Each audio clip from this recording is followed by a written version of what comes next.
President Trump spoke with Russian leader Vladimir Putin on the phone today. Yesterday, the president said he's willing to meet with North Korea's dictator. Tomorrow, President Trump will host the head of the Palestinian Authority. He has also extended an invitation to the leader of the Philippines, who's been accused of human rights violations. Tonight, correspondent Rich Edson at the State Department looks at the American president's willingness to engage with some of the world's most authoritarian leaders.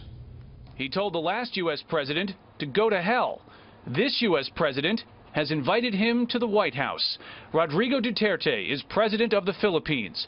Human rights groups say he is prosecuting a deadly drug war responsible for the deaths of thousands of Filipinos and has publicly threatened to kill drug dealers and addicts. He's been very, very tough on that drug problem, but he has a massive drug problem. If he comes to the White House, that's fine. I look forward to meeting him. Here you have a leader that has authorized extrajudicial killings, who's violated the human rights of its own citizens, and the President of the United States welcoming him and giving him legitimacy. Democrats have also criticized President Trump for saying he'd meet with North Korean dictator Kim Jong-un under certain conditions.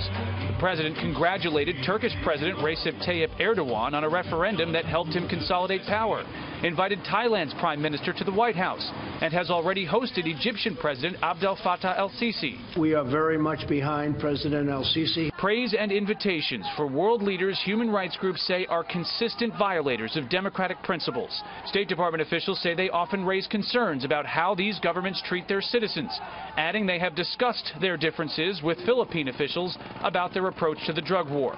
The White House says President Trump wants to meet with President Duterte to discuss an urgent regional problem, North Korea's aggression. Duterte has rebuffed President Trump's offer, saying he is too busy with travel plans to Russia and Israel. The United States has also partnered for decades with leaders who have oppressed their citizens. One example, Saudi Arabia. Though one Republican senator says there is a difference.